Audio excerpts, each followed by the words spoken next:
Welcome to today's current events class. I am Sabbath Lafleur.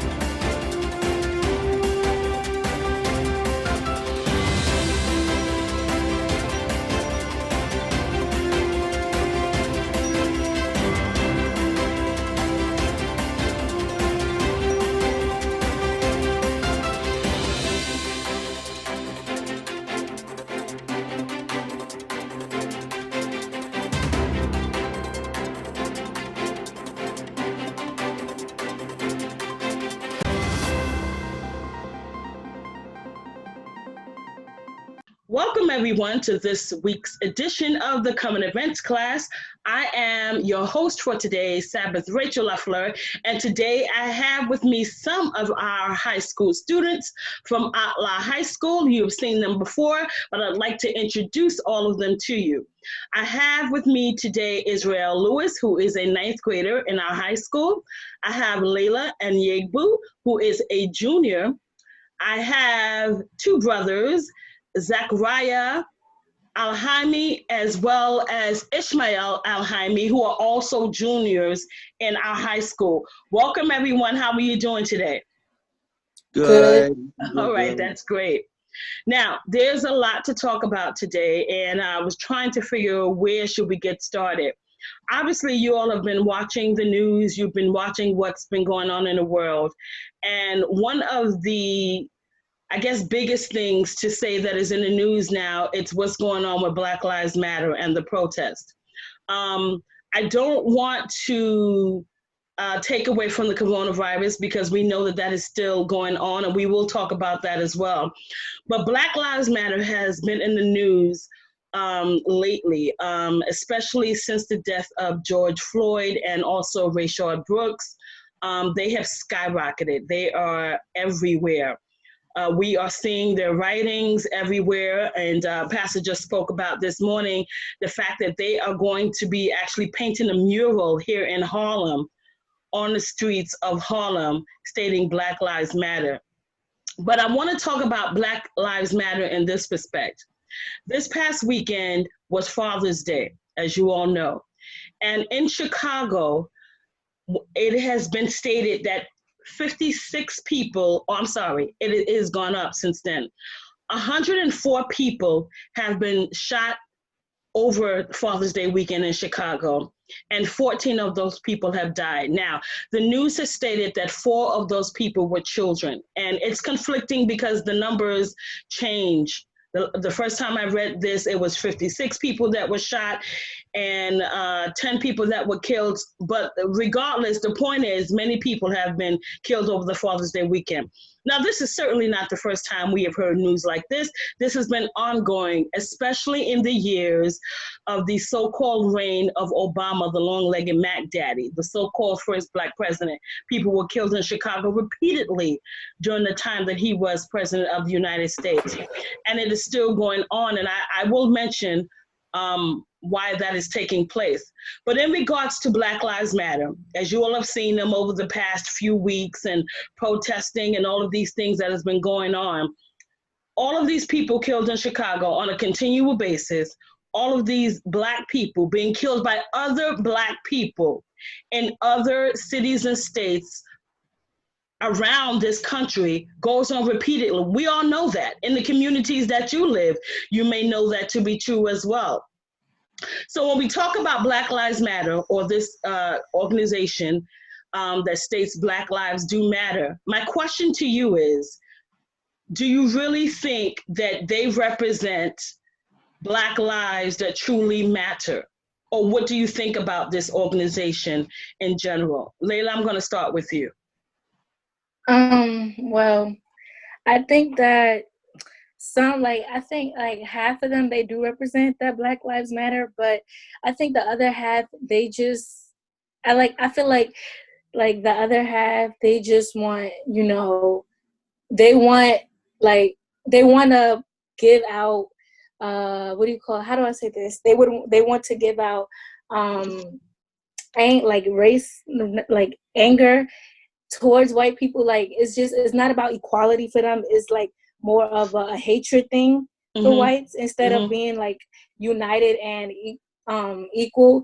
I think, you know, that it's not always, for some, it's not always about the better. It's just getting back at them, like as revenge or whatever. But yeah. Okay. Ishmael, I'm going to go to you next. What do you think? Well, I do have to agree with what Leela said about the how like some people do it because they do believe it, but other people just don't do it because of that. I do think I do believe there's a lot of people in the movement that do believe that Black Lives Matter. You know, like how they've always been going after Black people. That much I do believe. But I believe some others aren't doing it for that. They're just maybe doing it saying like, oh, I support this. Maybe get more in this social media, or saying like, oh, I support them. I do this because I'm nice. Mm-hmm. Like, I just feel some people are doing more for publicity than more for the actual movement. Okay. Israel, what do you think? I have to agree with Ish and Layla. But I'm like, I understand. I feel like some people understand and some people don't. Like some people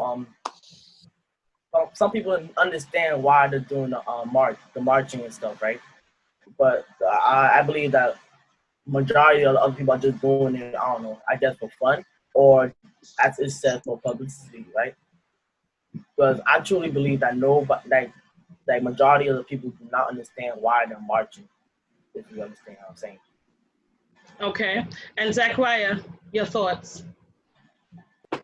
I have to agree with the rest of my classmates that this started off as a good thing, that it started off as what it was supposed to be, but then opportunists came and they saw to take an advantage of this. They started to take advantage to rob stores, start riots, cause fires. And some people aren't in it for the Black Lives Matter. They're in it because they don't want the government, or they don't like the police. They want to have their own thing, and they saw this and they took an advantage of this. But let me ask you all this question as I'm listening to all of you speak regarding this. When we talk about Black Lives Matter, what you are saying is that if you are a Black person, and I'm just saying Black because that's the word they're using, you know that we use the term Hamite.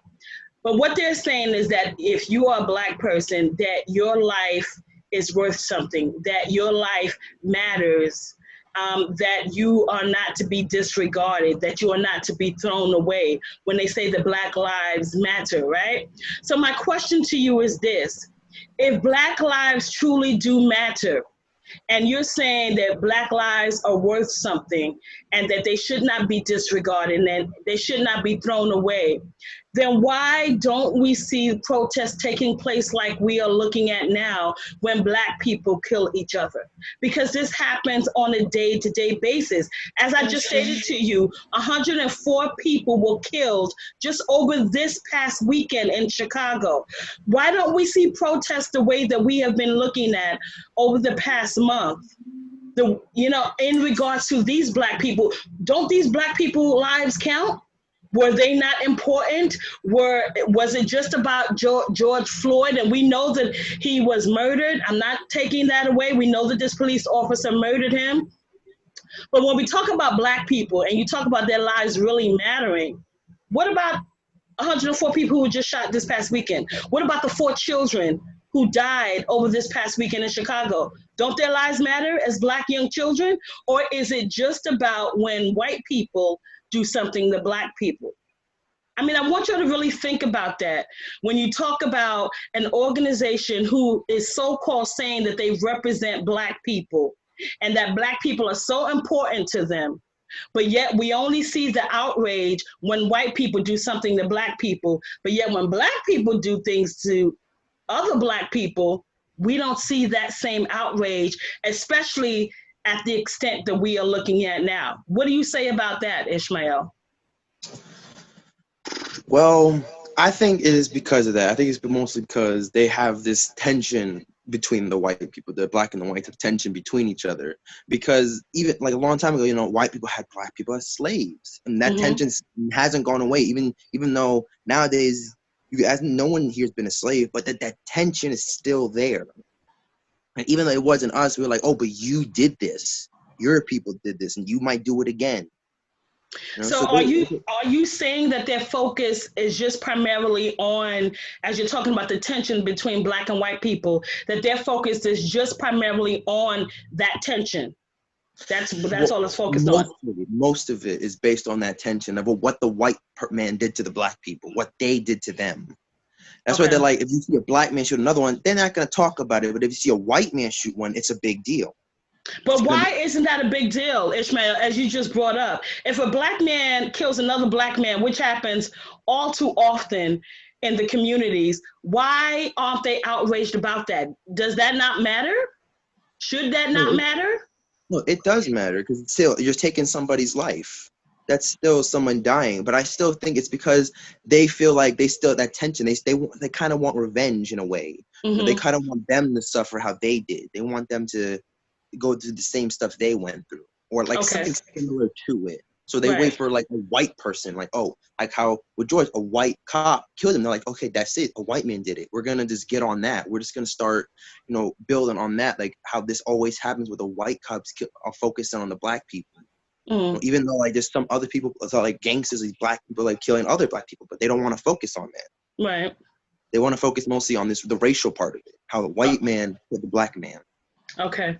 Layla, I heard you make a sound as I was speaking. What do you think about that?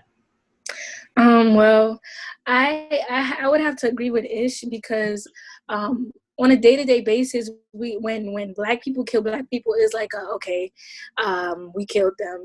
But I think for people is like they see the perspective of, oh, if a white man touch my people, that it's really an issue. Like we gotta protest, we gotta do this and that. But when it's our own people, it's like, okay, and it happened.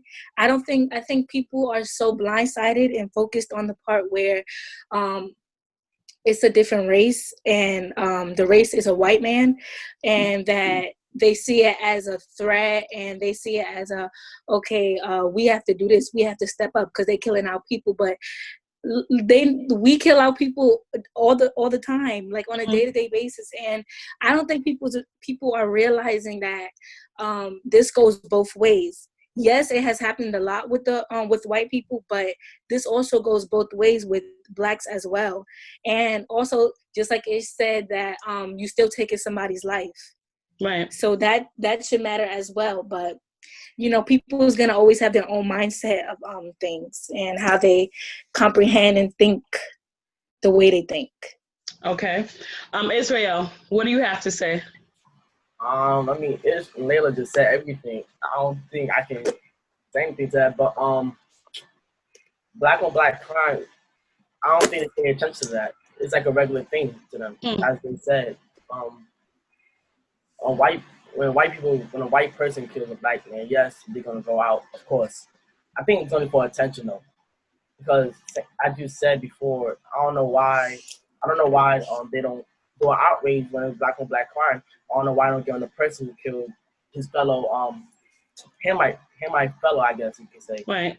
But I don't know. People are just stupid sometimes. I think they don't know what they're doing sometimes. They don't think. They just want attention. Well, let me ask you all this question, and I'm going to throw this to you, Zachariah. Do you think that they have gotten used to the fact that black people just kill one another, and so that's just the way it is? There's nothing we can do about that. Why even try to protest? Why even try to be outraged or say something about it? That's just the way it happens in the hood. That's just the way it's going to be. There's nothing we can do to change it. Do you think that is their mindset, Zachariah? That's a tough question. Yeah, I know. I feel like they have adapted. I feel that they I don't know how to say it. Take your time. Well, I feel like they've adapted to what they do, and I feel like for them this is common. They've okay with this because it's not someone from their race that they're not gonna be mad at. Well, mad at to a certain extent.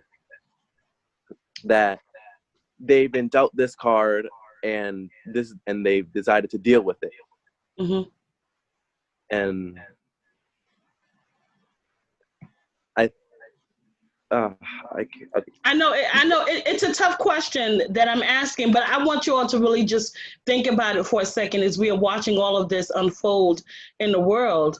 Do you think that they've just, this is just the way it is. Black people gonna always kill black people, so why even why raise an eyebrow to that? Why talk about it? Layla, do you think that they've just... Yeah, I do. I think that they just they adapted to it. Like, this happens all the time, but it's our people. Like, we shouldn't have something against our people. But if it's a person of a Caucasian descent, it's, oh, okay, they shouldn't be killing us.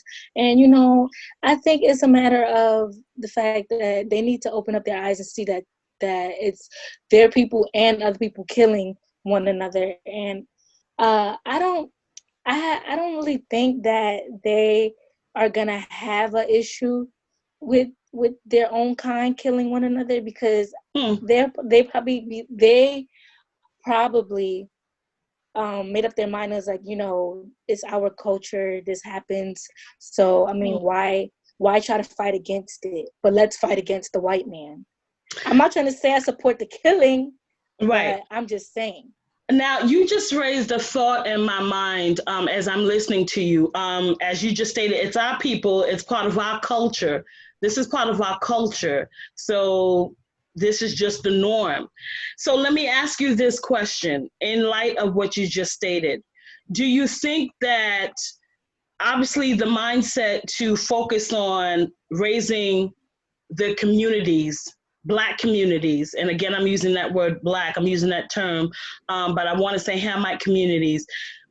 Black Lives Matter, could they be used instead of focusing on the racial aspect? And we all know that there are racists in the world, right? That is not going to change. No matter what they're doing right now, they're getting all of these statues taken down, all of these flags taken down. It's not going to make racist people be any less racist towards Hamites. It's just not going to do it. So when you talk about change, it's not going to change. But my question to you all is, should their focus be on raising the communities, raising the Black communities, building the Black communities rather than race?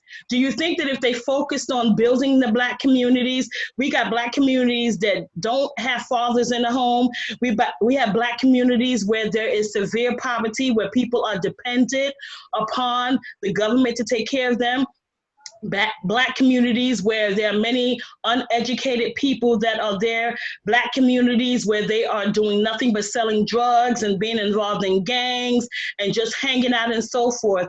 Do you think that they could do more good, or I shouldn't say more good, excuse me, because they're not doing any good right now at all, but do you think that they could do good if they would put their focus on building the Black communities instead of what they're doing right now? I want to say yes, they can, because what I think is that the building the Black communities, it starts within the home first, like having a father in the home, and listening to your father and everything. Because what I think is that most Hamite boys who grow up in like places like Chicago and Harlem, stuff like that, we know half of them grow up without a father, right? So they're not disciplined enough to listen. So when the police say, "Okay, sir, pull over," and they get an attitude, instead of actually listening to what they got to say, there's a slight chance they might, leave there alive instead of being killed.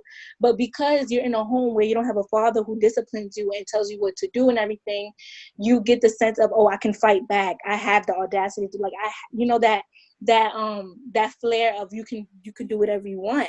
So then you take that mindset and you take it out on the street with the police and everything, and they figure, oh, you think you're a tough guy, and then they kill you right there.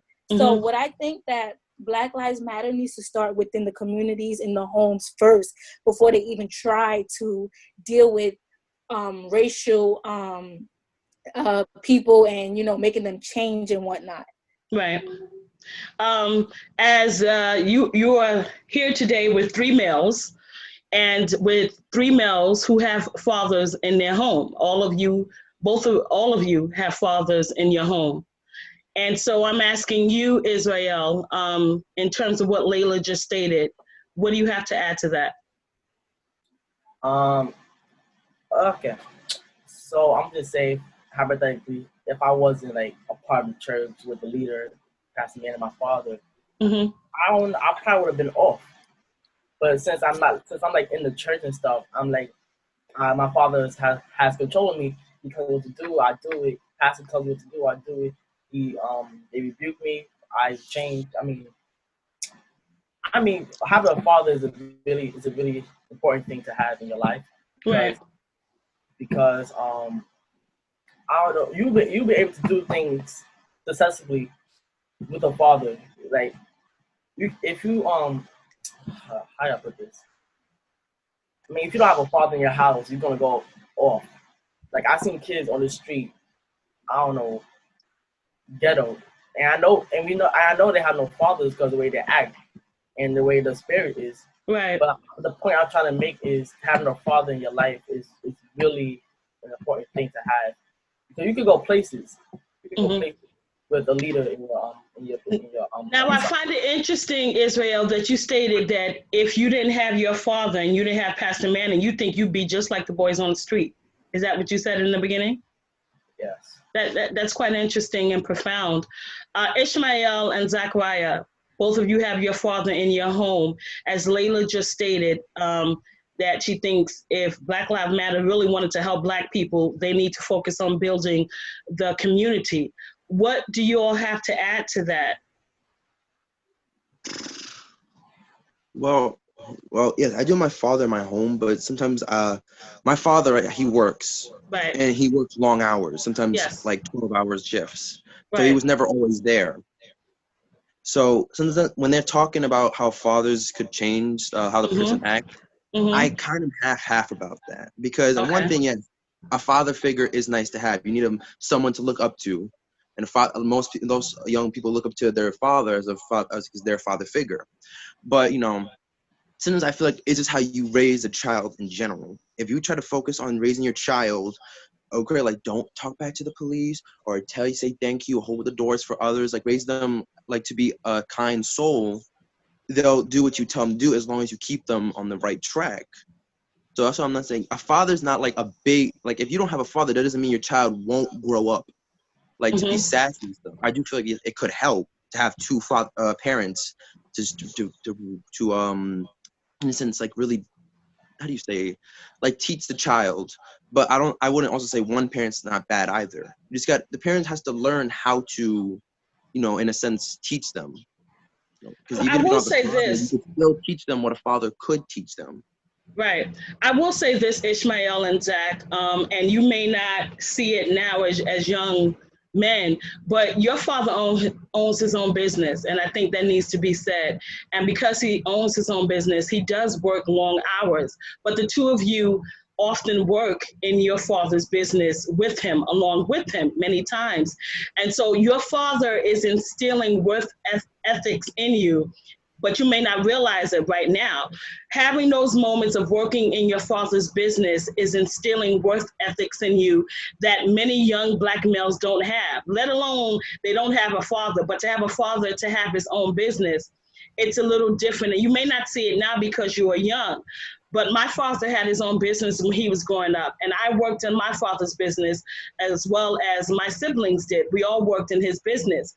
It adds something to you as an individual when you can work, you can see your father have his own business and work within the business knowing that it belongs to him.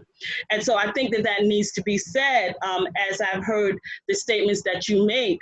But certainly a father does make a difference, and especially in the life of a young boy, a father definitely makes a difference. But I hear what you are saying. There are times when a father is not available not because he doesn't want to be, but maybe the father has died. Has been deceased. And so a woman winds up raising children, but they usually have other male role models within the family that they can look up to, if you hear what I'm saying, usually an uncle or a cousin or older brother.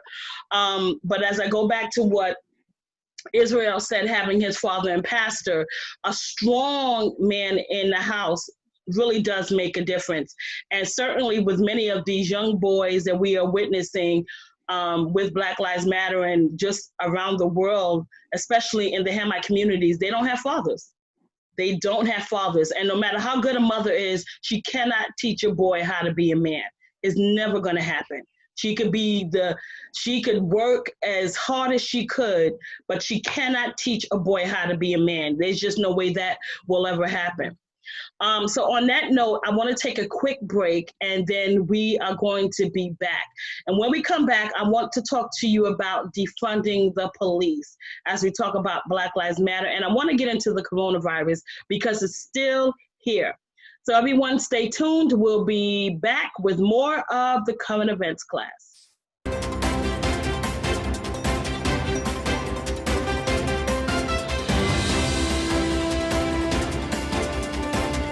Welcome to today's current events class. I am Sabbath Lafleur'S.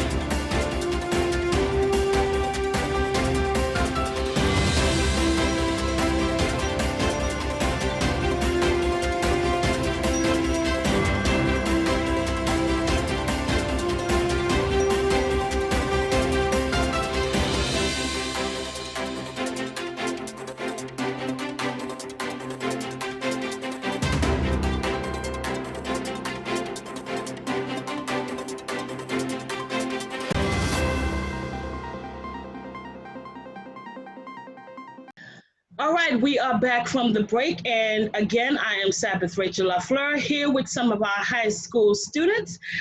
Before the break, we were talking about Black Lives Matter, and I want to turn the corner in regards to defunding the police. Now, you know that has been an issue that has been brought up since the death of George Floyd, and it's an ongoing conversation that people are having. So in regards to defunding the police, a couple of things, and I made some notes here that I wanted to share with you, and I'm sure you all are aware of this. One is San Leandro in California is the first city to defund the police. And again, before I start, let me state this. Defunding the police, as you all know, means to reallocate monies that usually goes towards the police and put them in other places. Many people believe that if you take the monies that were normally given out to the police department and put them in different organizations within a community, that will help the community, all right? So that is what it means by defunding. But this is what I have to add, because when I hear defunding the police, for me, it means that we won't have as many police officers as we see now. Now, a couple of things. In New York City, on July 4th, the New York Police Department police officers are being encouraged to do a strike for July 4th. And I'm sure that you all have seen this in the news. And so my question to you is, based upon all this that we have seen, the shortage of police officers calling in sick in Atlanta, police officers not answering their calls when they are being called, and not all of them, but certainly many police officers have walked off of their jobs and so forth. Now, this is not a question about whether they're bad police officers. We already know that they exist. We already know that there are racist police officers. So this is not about that. My question to you in general is, do you think they should defund the police department? I see Ishmael has his hand raised up first. Go ahead. Well, if I'm asking, should they defund it? No, they shouldn't. Because first of all, the police department, it's a law enforcement. There's always been some sort of law enforcement around. Even back in biblical times, I believe it was the Levites who enforced the law on the Israelites. And even the Egyptians, the people who would guard Egypt, would also serve to enforce the laws of the land. Right. There's always been some sort of law enforcement, even if it wasn't big laws like ones we have now, or simple laws then. Someone was there to enforce it. And with Like, if you defund it, what you're really doing is maybe either causing cops to start being lazy, or you're just making less, less officers to go around. Mm-hmm. So if it was big stuff, maybe like there's not that many this time to go help out with the with big like stuff like a bank robbery or something. Mm-hmm. Not gonna have as many as they used to. And if they're doing, and for the bad cops, like, I don't think there's really just a good thing as a good cop or a bad cop. I think there's bad people who wear the uniform, and there's good people who wear the uniform. Like, there's a good person who came there hoping to go save lives and make a difference. But now he's a part of this thing where this one killed somebody. Now everybody else is assumed like a cop is this. When really, there are genuinely good people who are police officers who went over there just to help others. Right. And then there are other people who are genuinely bad people who are police officers who went to ruin other people's day or wanted to feel powerful. Now, I really like that statement you just made, that you don't think there are good cops and bad cops. You just think that there are good people and bad people who happen to wear police uniforms. I really like that statement. Layla, what do you have to add to what Ishmael just stated? Well, I do agree with him on what he said, but I don't think that they should like defund like the police because there are some good police officers. Not all of them are bad. It's just the fact that some of them, they put a bad name for the police officers. Mm-hmm. So it's like they always get labeled as, oh, the police officers, they're they're killers, they do this, they do that. So it tarnishes their name, and everybody thinks, okay, all of them are bad, but not all of them are bad. And I don't think we should like totally defund them because there's times like people are gonna need help, like they're gonna need police officers, and who's gonna respond to the call? Right. Like, it's lives depend on it as well. So I mean, I don't really quite agree with them defunding the police. Okay, Israel, what do you have to add? Not much, but it's like there are good cops and bad cops, but it's like the saying: if one gets in trouble, we all get in trouble. But with the police, if one how do I say this? If one cop does something bad, then that one person messes up the whole title for the good cop. And yeah, that was it, basically. It's almost like that saying, one rotten apple spoils the bunch, right? Is that what you're, okay, that's what you're saying. All right, Zachariah? Well, I feel like all my fellow classmates have said, that there aren't bad cops. They're just some people who wear the uniform, but for bad reasons. And for me, I feel like some people, they just kind of abuse the power that they've been given. They think now that they're above the law. Well, some of them, again, not all of them do that. And that makes people feel like that they're all bad because now they feel like they're above the law. Right. You know, not all of them are. There's that handful. They feel like, oh, well, now since I'm a cop, I can do something and I can't get in trouble. Well, let me ask you this question. Just think about, again, the article that we read in regards to that police officers in New York City are being encouraged to have a strike on July 4th. We all live in New York City. I know that you all have been hearing the firecrackers that have been going on nonstop. I mean, it almost sounds like World War III in the area I live, with the firecrackers that have been going on every single night since the end of May, beginning of June.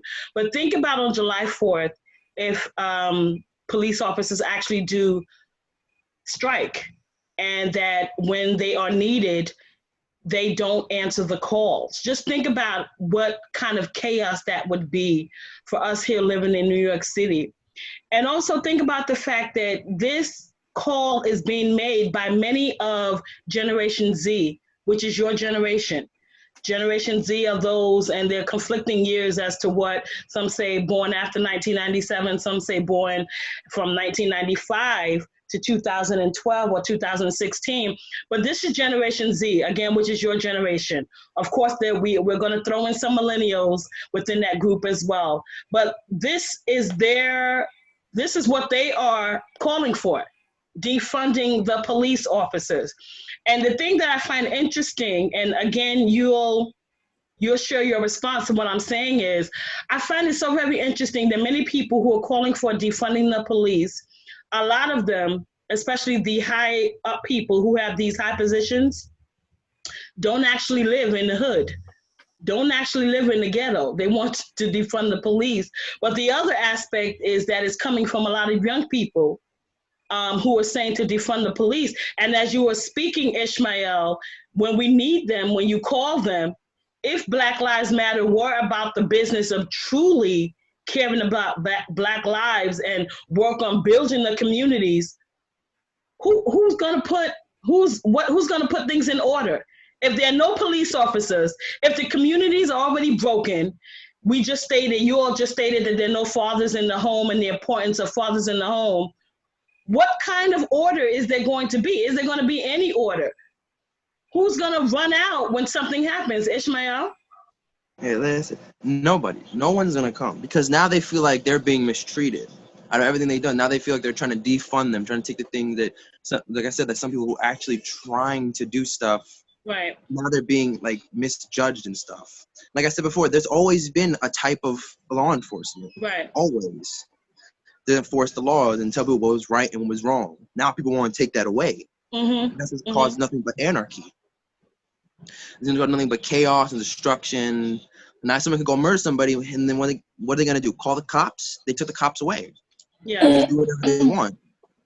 And with the firecracker thing, I wanted to mention that I know somebody who lives on a tall building, and they shoot firecrackers right next to his building, and sometimes they actually the pieces of the firecracker do fireworks and firecrackers, and they'll throw up in the air. Right. And sometimes one landed in one of my friend's building and actually went off. Right.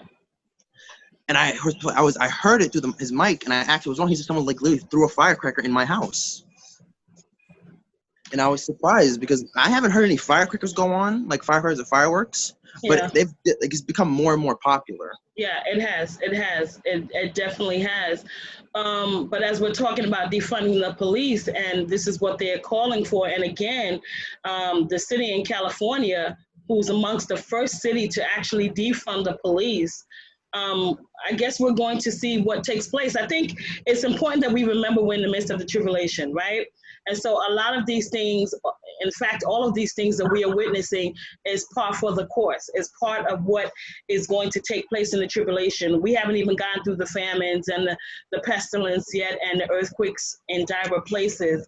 But we're also in the midst of the coronavirus, which again is part of the tribulation. And as we've been home now for the past 3 months, school is almost over for us.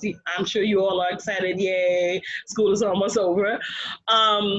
We've been dealing with the coronavirus. And even as we speak now, I think the latest now, and even when I make mention of this number now, by tomorrow or by this evening, this is going to change. 29 states and the U.S. territory showed an increase in their 7-day average of new reported cases. As of Monday of this week, there are reported 2,290,000 cases of coronavirus, and 118,000 people have died as of Monday of this week. Now, again, this number is going to change. It changes every single day. So on top of everything else that we've been talking about, we're still dealing with the coronavirus. And so what do you all think in terms of all of this that you're witnessing, between dealing with coronavirus, between dealing with all the protests, dealing with Black Lives Matter, dealing with police being called to be defunded? As young people, part of this Generation Z that I just spoke about, how is this affecting you all? Well, ma'am. How is this affecting you? Well, obviously this is not normal for us because, now because of the virus, we have to walk around with masks on. And I mean, we wasn't doing that a couple months ago. Yeah. So it's different. And it's like, it's not normal for us because we're not used to this. Like earlier this year, going back towards like last year, everything was like I don't want to say fine, but everything was pretty like normal for us. But now that this is happening, I mean, I feel like it has changed a lot of people in a lot of ways. Also, I mean, I know there's more to come, and that it's gonna be a lot on us because us as Generation Z, we haven't lived that long. Like we've been living, but we haven't lived that long. So I just hope that we're able to adapt to these changes and, you know, be able to move on forward stronger, because I know, like, being in quarantine and, you know, not really having much of a social life because we didn't, school stop and everything. For a lot of kids my age and maybe even a little beneath me, I know they felt a little socially different now that this is over. Right. So, I mean, I don't know if they'll be able to become accustomed to that again because of the virus, but I mean, let's hope that there's, you know, a little bit of change, I guess, in our lifestyle, instead of, you know, just being in solidarity by ourselves at home. Okay. Yeah. And Israel, watching all of this coronavirus, protests, all of these things that you've been seeing since school has shut down, as far as us meeting on a day-to-day basis in person, how has this affected you? I mean, I can't go places. I can't like go chill with my friends. Well, yeah, my friends and stuff. And I'm limited to do things, really. I can only go to one place or another. I can't get sidetracked and go somewhere else, you know, the coronavirus. But like, I can't get my hair cut, and like that's affecting me. Like and the barbershops are open too. Like that affects me too. But my family and I, we're not able to, like, I don't know, once in a while go out occasionally and eat or just go to the park or something. But not just me, and nobody's allowed. Like nobody's allowed. They're limited to do things. Now, you just brought up the fact that barbershops are open now, but you can't go. So when you're saying that you can't go, though, we're in phase 2 of New York City. You all know that, right? And phase 2 means that there are things that are opened up more so now than they were last week. But when you say that you can't go, it means that you and your family and your parents have made the decisions that even though these things are open, we are not going. Is that it? Something like that. I mean, I can't. They'll probably allow me to go, but I probably can't go with a lot of people inside the shop. Yeah. They may have coronavirus. I may not know it. Yeah, definitely. Ishmael, how has it been? How has all of this, everything that we've been dealing with the past 3 months, how has it affected you as an individual? When we're talking about the quarantine, I mean, it's affected me positively and negatively. Because on one hand, I'm just trying to learn more about myself. I got time to do that. Trying to learn myself more. On the other hand, I'm talking to myself, so I'm going crazy.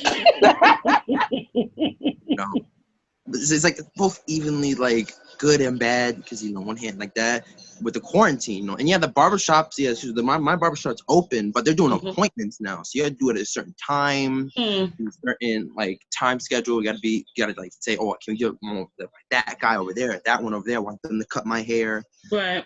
That. Now, we're talking about with the how the riots and everything, I gotta admit, like, and how you mentioned with the earlier about the corona, how much cases went up. Yeah, I think it's mostly because of the marches. Because sometimes humans are stupid and they completely forgot about the coronavirus. And after George Floyd, they completely forgot about the coronavirus. They forgot they had to stay home. Right. So they went out. Everybody wearing masks, sure, but not gloves. Yeah. So like everybody's touching their own. Like, their own man. Like, sometimes I was a human, mostly teenagers. The teenagers are the ones who are mostly doing this, so they're mostly being stupid. But sometimes it's the human race in general. We do stupid stuff that help like affect everybody. So let me ask you: has this been hard for you? Has everything that you've been dealing with, has it been hard for you as young people? Because this is a lot for just adults to have to withstand with everything that we've been witnessing. Has it been difficult for you as young people? Zachariah? For me personally, it's been 50-50 for that. It's been somewhat easy to go through because it's kind of just easy to stay home most of the days. When you're going to school, you don't want to go to school sometimes. So you always dream about the days you want to go stay home. So you know what you want to do already. Mm-hmm. But then when you're inside all day, you kind of miss going outside. And then, Right. then you're like, okay, now I want to go outside, but now you can't. So then it's difficult to deal with. And then you get sick of being all day. You get bored very easily. That's why I'm saying it's 50-50 because at one hand, you know what you want to do, and you're going to have fun for a certain amount of time. Then the other, you're bored, you want to go outside. Yeah. But you can't because you're going to get sick. Yeah. I've often stated that as much as you may enjoy YouTube or TikTok or any of the other things you're doing, you cannot do that all day, every day. After a while, even that gets boring, and you just need something else to stimulate your mind. So I certainly understand that where you're coming from. Let me turn the corner again and ask you all this question. Tribulation Trump is the illegal president of the United States. You all know that. And watching him, his rally that took place this past Monday, or was it Monday, or was it sometime? His rally took place in Tulsa, Oklahoma. Watching Tribulation Trump in dealing with the coronavirus and dealing with the protests and dealing with people in general, what do you think about what you have witnessed with this president? I see, Zach, while your hand goes up. With this president, I see how easily people can be overcome by anger. What do you mean by that? That people are very mad at him at the moment because Mm-hmm. not only did he not try to do anything to prevent the virus from getting into the United States, he bombed he bombed someone else. He fired some missiles at another person across the world. Mm-hmm. And then he says very racist things to other people. And you can see that people are really mad at him and how easily influenced they are by their anger. That they're really trying to kind of make him pay for what he's done. As like they're trying with the rallies, they're trying to get him to see what he's done. But and you just see that he doesn't really care. Since he's the president, he doesn't care what other people think. Okay. And Layla, what do you think? I mean, we all know that he's like not really stable enough to be our president. I think that he doesn't really take much of this stuff seriously, and that he thinks it's gonna blow over eventually, but it's not. And with him, it's just like a never-ending story. Like at this point, we just gotta hope that we as a nation will be able to survive, because the way he's leading us is like we're not going anywhere. And his supporters are brainwashed because he's not a good president at all. Right. He doesn't do anything for the people except just make jokes while he's at his little campaigns or whatever he do. And he's just something else. Israel, what do you think of observing Tribulation Trump these past almost 4 years now? We need a new president. That's just the bottom line, right? We just need a new president, right? Do you think a new president is going to make a difference in terms of us living within the tribulation? Do you think that's going to make a difference? He has sense and knows the right thing. Maybe there's a chance, yeah. Okay, maybe.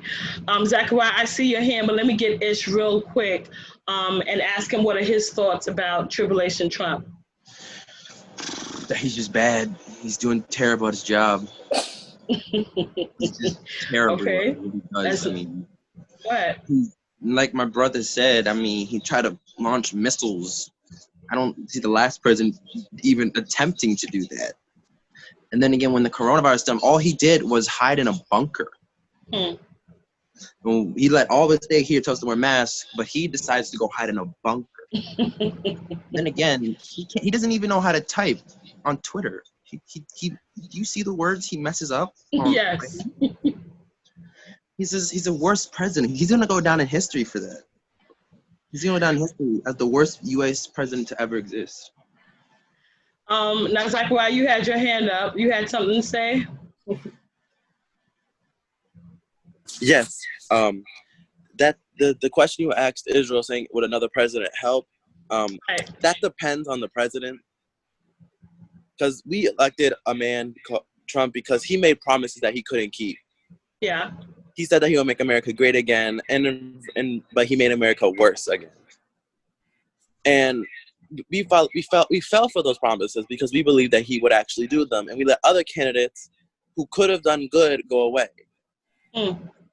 So I feel that if we had a better president who cared for this country and was willing to make changes to make changes for the better, then we could have a really good president. But presidents who are really good usually have been assassinated.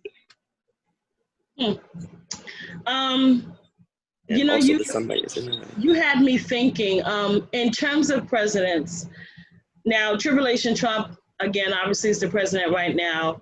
For 8 years, we had the long-legged Mac Daddy, right? The world calls him Obama, the so-called first Black president. And we saw that during his reign, he did absolutely nothing, right? Especially for the Hamite community. He didn't do anything. And I spoke to you all about the deaths that have taken place over this past weekend in Chicago. And the thing that I wanted to remind you all was that Pastor Manning had prophesied during the reign of Obama that the deaths would continue to take place in Chicago because they put a man who was illegal in the House of the Presidency, right? Because we know that Obama was chosen because he was so-called Black, right? Which is also is racist, really. To choose a man because of his skin color is racist, right? And we know that a lot of the white liberals chose him to try to say, okay, well, Black people, we're giving you something. But he didn't do anything for Black people. And a lot of Black people recognize that has taken place. But when we talk about the world that we are living in now, and again, going back to you as young people, it's difficult for adults to handle everything that we are witnessing. So as young people at 15, 16, 17 years old, I'm sure that this can't be easy for you to witness, watching all of this take place. I mean, 3 months ago, we were going to school every day. Your teachers were getting on your nerves as they normally do. Asking you to get your work done and get your homework done, and you were able to sit together and have lunch and laugh and do all of those great things together. And here we are 3 months later, everyone is in their own home. You know, though we're in phase 2 of New York City, things are never going to be the same again. Do you think about that? That the way things are now, that how much the world has changed in just 3 months. Just imagine, it's only been 3 months and the world has changed in such a huge way. Do you think about the future as far as young people and wonder what is in store for you as young people? Israel. I just want to be over it because you know about me and my group, we're trying to get out there. And you talking about give it up? Yes. Okay. And we can't do that because coronavirus. But I just hope it ends soon. I'm trying to do great things, you know. Yes, you're trying to do great things, and you will do great things. Do you ever think about, Ishmael, how this is going to affect you in the future, just looking at everything that's taking place just in the past 3 months? A little bit, yeah, sometimes, because we don't know how long this thing is gonna be around. They say it's going away, but that could just, they could be saying that trying to get people more out of their house or trying to make people feel safer or something. We don't really know if it's gone away or not. And if it hasn't gone away, if this keeps up for longer than we expected, this could just be how we normally live now. We have everything through our phones. We have to wear masks and stuff outside. We'd have to do all these things now that everybody had to start getting used to, because now all of a sudden, this is how life's going to be now.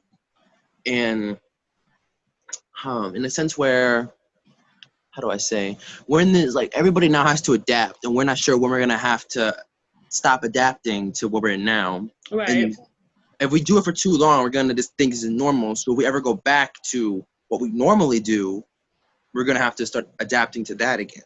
Right. If you know what I'm trying to say. I understand clearly what you're trying to say. Zachariah, what do you think? I see your mind going. What do you think? I feel like when this whole thing is over, I feel like we're actually going to go back to normal pretty quick. You think so? Why do you think so? I think that everyone is so used to how we were living before that even if we were like to stop for a year, we'll probably go back to it instantly. And it's also kind of sad to think of it too, because how this pandemic, people haven't been polluting, and you just know when this is done that it's gonna start right back up again. And also, it's kind of interesting to see how they've adapted to this situation fairly fast. Now, as soon as they told us that there's a virus going around and you wear masks and you clean your hands, automatically we adapted to that, and we automatically started wearing masks. We washed our hands every time. Everyone bought all the toilet paper out for some reason. But besides that, I just feel after this, we're going to go back to our normal lives. Pollution going to start back up again. And that's pretty much it. Okay. And Layla, what do you think? I just hope that, before I was saying that I wanted the coronavirus to like go away, but I don't think it's like really gonna go away totally. Because back in like March, I thought we'll start wearing this around summertime, like now, like June, July, and it's right about that time, and we're still wearing them, and we have to wear them for our safety and whatnot. And I'm just thinking about this leading all the way up into the fall, because a lot of people are saying we're going to just have to keep being cautious and wear our masks. So, I feel like this is going to become a normality for us. I just hope by next year that things could be a little smoother so I could graduate physically and not virtually. Right. But if it's in God's plan for it to go into next year, he gotta do what he gotta do. Well, I thank you all. Our time is up. That went by really quick. I thank you all for sharing with me today. I know that we are getting closer and closer to the last day of school. And I know that this has not been easy for you as students, but I just pray that you all will continue to just be strong and stay safe. Do not take off your masks no matter what they say. I know that we are in phase 2 in New York City. Keep your masks on. As we are watching the spikes go on in the various cities of the United States of America, you want to make sure that you stay safe and keep your family safe as well. So don't take off your mask nor your gloves if you're going to go outside. And please continue to practice social distancing as much as you can. Thank you again for sharing with me today. Thank all of you out there for watching this week's edition of the Current Events class. It's truly been a blessing. I thank you for taking the time to share with us. And until we should meet again, peace out, everyone.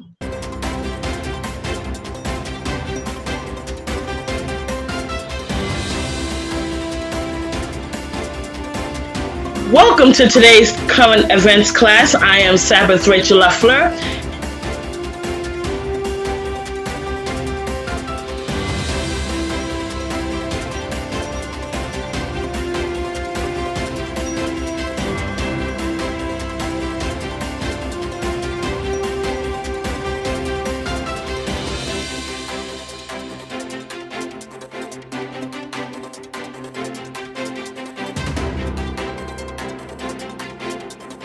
And to all of you out there, until next time, peace out.